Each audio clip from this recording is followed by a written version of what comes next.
Hello, this is Paul Chek. Welcome back to part 4 of my 7-part mini-series on movement as medicine. Today our topic is stabilization. Stabilization is a very deep topic. I spent many years studying all the relevant aspects of stabilization, studying medical exercise therapy, deep studies of anatomy, physiology. I've done 5 cadaver dissections in order to master the inner workings and understand how it all fits together. And then there's a very, very strong psychological component to stabilization that is rarely ever even looked at. But my clinical experience has shown me that if you do not have the capacity to create stability at the level of the psyche, you are very, very unlikely to be successful at creating it physically for reasons that I hope to make fairly obvious for you in the next few minutes. Now, this is a comprehensive topic. I've written about it quite a lot, and I have numerous correspondence courses that give you the information necessary to have the knowledge and the skills necessary to enter into my advanced training programs. The correspondence courses themselves are very comprehensive, far more comprehensive than any I've ever seen out there, and very rooted in anatomy, physiology, and very grassroots, down-to-earth stuff. As I've mentioned before, there's a lot about stabilization in here for anyone, but particularly for those of you that want a more comprehensive approach that do not have extensive anatomy and physiology training. So this one goes a little bit beyond my book, How to Eat, Move, and Be Healthy. How to Eat, Move, and Be Healthy has a very good, detailed explanation of stabilization and the viscerosomatic reflex relationship. So organ affecting the body and glands affecting the body. It gives you tests, several tests you can do for yourself, as does the Golf Biomechanics Manual, and gives you a wide variety of stability-specific exercises. My scientific back training correspondence course, which comes with a series of DVDs, I believe it's 5 hours of video, with a comprehensive manual, goes into everything you need to know about the anatomy, physiology, and function as it relates to rehabilitating back injuries, and goes very deep into not only stabilization, but length tension testing and functional tests that you can do in the gym or in a clinical environment, so you know what is going on with an individual and what exercises to use. Functional Anatomy of the Core is a small correspondence course that gives you the detailed knowledge of the workings of the inner unit and outer unit systems so that you can begin to effectively design stabilization exercises and programs. Scientific core conditioning goes quite far beyond what's in any of my other books and resources. And it is the base training you need to enter into Chek Exercise Coach, and it is also very wise to have this training for holistic lifestyle coaching. This is the sister course with scientific back training. A lot of video, I don't remember how many hours, but several, and a lot of detailed explanations of anatomy and related subjects. Primal Pattern Movements is another small correspondence course that also you can find the similar information in my book, Movement That Matters. It won't be as technical as the Primal Pattern course will be, but the book Movement That Matters and my Primal Pattern or Movement correspondence course can give you a lot of useful information. My correspondence course program design, choosing reps, sets, loads, tempo, and rest periods is absolutely essential knowledge. If you do not have this knowledge, you will not be able to design an effective stabilization program. Quite frankly, it's impossible. You must know how to regulate reps, sets, loads, tempos, and rest periods, or you will not know how to get specific results with a conditioning process. Swiss ball training and advanced Swiss ball training are 2 correspondence courses available to you that have a huge amount of information on practical applications of stabilization training. And for those of you that want a little bit of a racy course with lots of interesting information, scientific shoulder training is the functional correlate to scientific back and scientific core. It's one of my newer courses. It's quite juicy. I think you'll find it very interesting when you actually learn how the shoulder works and what's related to it and all the things that need to be known, particularly because shoulder injuries are quite common second to back injuries, along with knee injuries. Okay, so now with that material out of the way so that you have some references to follow up and develop some authentic knowledge.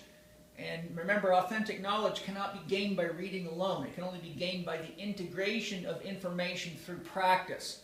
Wisdom is the synthesis of knowledge that can only come by way of experience.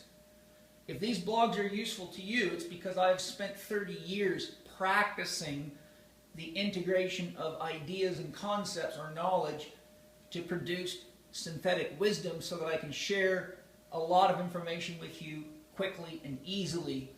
But there's nothing that I can do that can replace your own practice. So the information sounds good and you can sound real cool in a coffee shop, but an expert can look at you and in seconds know whether or not you're authentic. So I'm encouraging all of you not to just be intellectual, but to get out there and learn through practice. All my students are tested and finely tuned on all the information I just shared with you in training before you move forward into more advanced training, because a massive percentage of my students pass their correspondence course tests but have very poor performance when actually tested on the application of the exercise and their ability to do them. So please be real. Now, definitions of stabilization. Now these are my own definitions. You won't find them in books.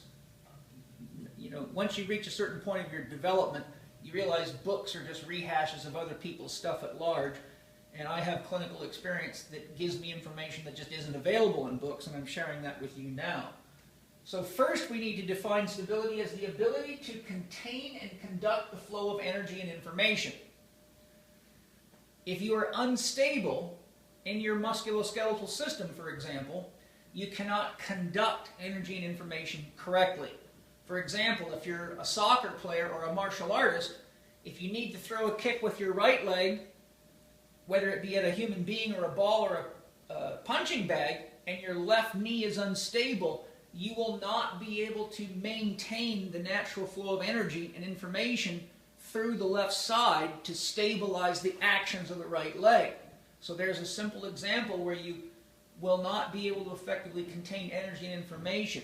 The kick is a comprehensive pattern that requires every joint in your body, and since you have to stand on your left leg to stabilize, if your knee's unstable, it will disable your ability to execute the motor program that you have in your nervous system, and often leads to pain and destruction of cartilage, ligaments, tissues, inflammatory processes begin, and needless to say, all hell eventually breaks loose, and it can be an expensive hell to be in. And I'll expand on this one briefly in a minute.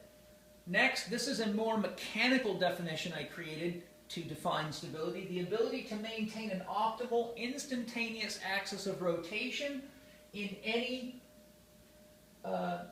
functional space-time orientation. So what does that mean? It means for your shoulder to be stable, when you throw an implement, a ball, a rock, a spear, your nervous system has to have the ability to maintain the shoulder in the optimal instantaneous axis of rotation, which means where is the joint supposed to be in any space-time coordinates. X, Y, Z, flexion, extension, side bending, and rotation would be your coordinates. And time means speed of movement. So where's my shoulder need to be, and no matter how fast I throw the ball, that nervous system and muscular system has to keep the joint in the right place so it does not begin to destroy itself. Now there's some things to consider here. Just to give you an example of how comprehensive the stabilizer system is, research on professional baseball pitchers showed that when the pitcher releases the ball, the rotator cuff muscles, so here's the humerus, there's the subscapularis, supraspinatus, infraspinatus, etc. The rotator cuff has been shown by Stedman and Hawkins to have to generate approximately 213 foot-pounds of pressure to keep the joint intact. your arm weighs about 7% of your body, and a professional pitcher can move their arm at about 7,000 degrees a second. To get that straight in your head, 1001 is 360 degrees a second. So to move your arm at 7,000 degrees a second, you would have to make that thing go around so many times in 1 second so that your 360 degrees adds up to 7,000. That's extremely fast. So you have to have the ability to maintain an optimal instantaneous axis of rotation in any space-time coordinate in every single one of the approximately 120 joints of your body. That is a very complex orchestration of neuromuscular and physiological interactions. So let's look further. Now, when we talk about the ability to conduct and contain the flow of energy and information, if you remember our previous diagram where I showed you transition zones, which usually show hypermobility when the structure is out of balance, and the sections which display hypomobility or rigidity, I talked about the importance of the visceral system, the organ system, and the glands and how they relate to the musculoskeletal system.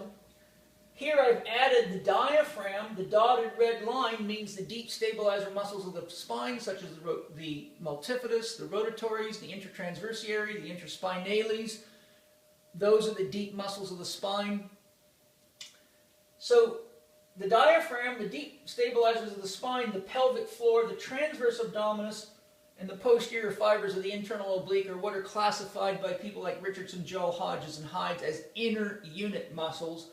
They have been shown through research, extensive research, to have a feed-forward mechanism, which means before you can move an arm or a leg, no matter how quick you go, the brain feeds forward all the relevant information about stabilization, which is critical because when someone's learning an exercise, the brain has to learn how to stabilize the exercise, how to create the postural control, and another part of the brain monitors dynamic movement, and yet a third part of the brain integrates the two together as one functional movement pattern. So for example, if you're gaining strength by using Smith machines and leg presses, you're not likely to have a very good functional transfer into any activity where you do it unsupported, because the information about stability is not included in the pattern on a Smith machine or a leg press because the machines are doing that work for you. So you end up with all sorts of information about moving but not stabilizing, and if you do that frequently enough and your brain begins to recruit that pattern, such as if you try to lift a heavy box at work, or some kind of a tool, or a child that wiggles, the leg press doesn't wiggle around, and you don't have to maintain your own center of gravity over your own base of support, meaning you don't have to balance yourself. So all that information under high load stimulates the nervous system to activate a pattern that correlates with your Smith machine or your leg press, but does not have the necessary information to stabilize you in a functional environment, which leads to people that look good in the mirror, and they look strong to the naked eye, but they function very poorly in most work and sports environments, and I've seen thousands of such cases. So the inner unit is the stabilizing mechanism. Inner unit activity radiates out to the periphery, and the outer unit represents all the big muscles that move the body. The inner unit and outer unit will play out here in just a minute, but first I want to highlight something very interesting for you here. Daniel Siegel, MD, defines mind as an embodied process that regulates the flow of energy and information. Mind is an embodied process that regulates the flow of energy and information, and I've defined stability as the ability to control and conduct the flow of energy and information. Well, to throw a ball, you first have to think, I want to throw the ball. Therefore, mind initiates movement. All motor patterns or engrams are processes of mind that are embodied within you. If you're unstable at the level of mind, your body will mirror it to you. So examples of being unstable at the level of mind is being addicted to exercise or being addicted to a specific type of exercise. For example, men have probably about worn the concept of the bench press right out, used and abused it, and even incorporated it and their performance as a measure of their own manliness. So you have piles of men in gyms that look like escaped gorillas that have forward head posture, rounded shoulders, but think they're strong because they can push a load while laying on a bench, which requires very little to no stability. So here you see a psychological expression through the physiology of an imbalance that really is mentally driven or based on one's sense of self-esteem. So any type of addiction, overuse, abuse, or disuse of exercise will mirror itself in your body and will manifest as either rigidity or hypermobility or instability or any combination thereof. The body's always mirroring the mind back, and pain is your invitation to become more aware about the choices you're making and to educate yourself so you can do a better job. Running around to doctors and therapists and having them mobilize and stabilize and give you exercises is very, very short term if you aren't addressing the etiology, the cause, which is usually ignorance or addiction. Okay? And lack of awareness. So we see here again that the psyche, the mind and the soul, the conscious parts of yourself that you can't weigh and measure, are really guiding and directing the whole system. And where we see hypermobility, a lack of stability, we have inflammation and heat. That's excess yang or male energy. Where we see hypomobility, we have rigidity and typically cooling, and we're moving progressively towards an osis.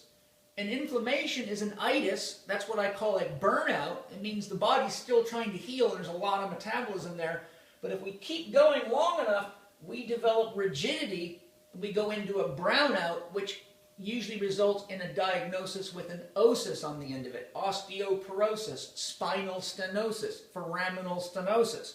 The point I'm making here is there's progressive stages of degeneration that occur, and when a person's mind is overly oriented on the target and not oriented on the experience, then they can sacrifice their body and damage it and lead the body through so much pain that it gives up on its own self-healing and enters into an osis stage at which there is significant tissue degeneration. And I've seen many athletic careers ruined by such things as rotator cuff tears from osis states, Achilles tears, patellar tendon tears, disc ruptures, etc., etc. So again, this mind thing cannot be separate from the body and the issue of stability. So that's your basic look. So you see yin, yang, and question mark. Are you balanced?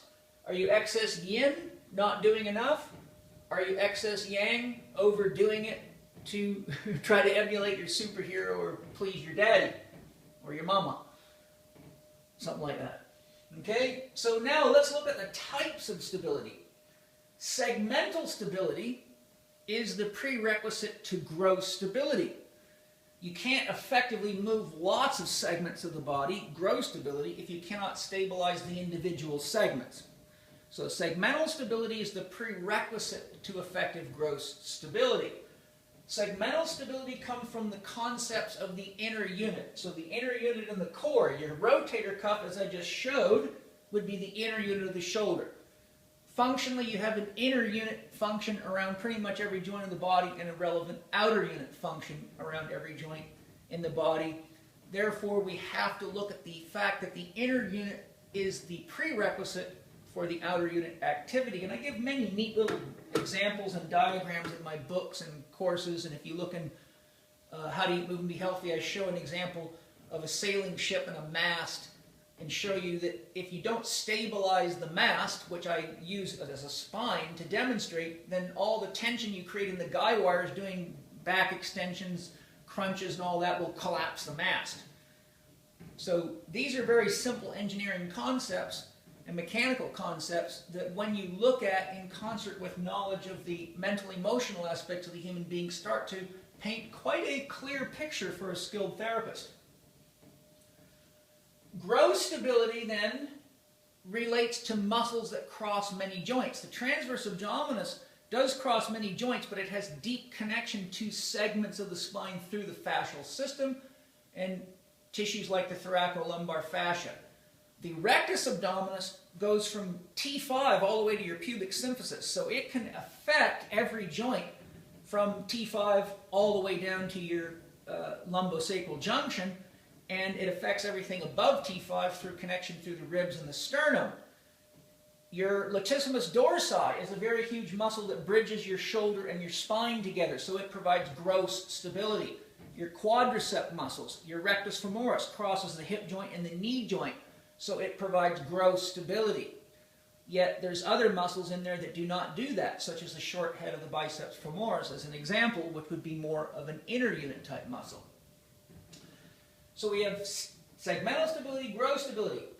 These correlate to two functional components of how the body produces movement. If you study the science of human movement, you'll find that the nervous system, particularly the cerebellum, when you're learning new activities, you have to have what's called a motor hold component, and then you have to have dynamic stability, motor move, and that's what I was referring to earlier. The two components or sections of the brain and the sensory motor cortex that monitor these two functions are in different regions, and therefore they're different neurons, and they're integrated through another section of the brain, which you can learn about if you study human movement. Okay, so motor hold, for example, if you're going to if you're playing tennis and someone's about to serve the ball, you're in a ready position. That's a motor hold position. If you're addressing a golf ball, that's a motor hold position. If you're just beginning to get ready to do a bent over row, you're in a motor hold position. If you reach into your trunk, you have to use a motor hold position to brace your body to pick up the box or the suitcase. So the motor hold position equates to postural stabilization and function, and the motor move position equates to dynamic postural function, holding the right alignment of your structure while moving. So segmental stability and gross stability are directly related to the two functions of movement as they are coordinated in the body and recorded in the body or learned by the body, which are your static motor hold and your dynamic motor move process. And I talk about this in my lecture titled Movement That Matters and a Neurodevelopmental Approach to Conditioning if you want other resources. So some tips for stabilization training. First and foremost, you must isolate specifically what segments of the musculoskeletal system are unstable. That requires a very skilled clinical assessment. It takes me 4 years on average to train a Chek practitioner to Chek level 4. There's an intensive amount of training, and it is a lot of hands-on training, a lot of study and practice. So these people are not just weekend workshop type people. This is a committed study which they have to turn in case histories. So no one makes it up the ladder past Chek level 2 without demonstrating proficiency in practice. So you have to isolate. Once you've stabilized an isolated unstable segment, you then must integrate it into functional movement patterns. So the Swiss ball methods I've developed and correlated are effective both at isolation and integration. Next, in order to develop proper stabilization techniques and conditioning, you have to have effective tonic loading, which means you have to master reps, sets, loads, tempo, rest periods for your program design. The stabilizing muscles of the body are largely tonic, which means they have a predominance of slow twitch muscle fiber in general, and therefore require very specific loading criteria, or you will not get good results. You can actually make yourself worse. Also, stabilization exercises require low intensity, long duration. So the intensity is usually somewhere between 40 and 60% effort, and the duration of a set is typically around 100 to 120 seconds, or you will not get deep enough into the slow twitch fibers to maintain stabilization for periods of time that are common to most sports. A tennis match can go on for hours, a marathon can go on for a long time, etc., etc. So dynamic loading requires skill development. In order to have effective dynamic loading, you have to make sure that a person knows how to do the 7 primal patterns that I teach and any of the movements that are specific to their work or sports environment with good technique. Many injuries to segments of the body come due to poor conditioning technique. In other words, a lack of skill, a lack of motor integration and ability. Just remember this Chekism. When you're watching someone exercise, if it looks ugly, it is. Movement done properly looks fluid and natural, just like watching a cat hunt out in the woods, or a deer run, or a horse, a beautiful horse running. You never see any kind of limpy, gimpy, funky, throwing around, screaming, struggling, and roided out behaviors. Okay? Next, and finally, post-work conditioning. Whenever you're using specific isolation stabilizing exercises, to the degree you're good at them, it's dangerous to do those to people that have injuries before they go to work. So for example, if you're working with a UPS truck driver or a policeman that might have to go out and wrestle around with people who are misbehaving, and they have an injured, say, L5S1 segment, and you need to stabilize it, if you use the stabilization exercises properly, you will exhaust the stabilizer system. So if a person gets up out of your clinic or your gym and goes out to lift weights or to move things on a construction site, or a mother moving a child or picking up bags of groceries, paradoxically, you've just set that person up for a much worse injury because you've exhausted the stabilizer system. So a very key component of stabilization, exercise, and rehabilitation is identifying who should be treated or conditioned at the end of the day so that they can go home, relax on the floor, the couch, or the bed, and not stress the system. A huge number of people get hurt because therapists are good at using stabilization exercises but are ignorant to the long-term effects of fatiguing the stabilizer system prior to moving into a dynamic environment. So those are some essentials on stabilization. The topic is massive. I talk about it for hours and hours on end because there's that much to talk about. Again, these videos that I'm sharing with you on YouTube, they're just sound bites. They're like educational infomercials. Don't make the mistake of thinking just because you watched a few of these things that you're an expert.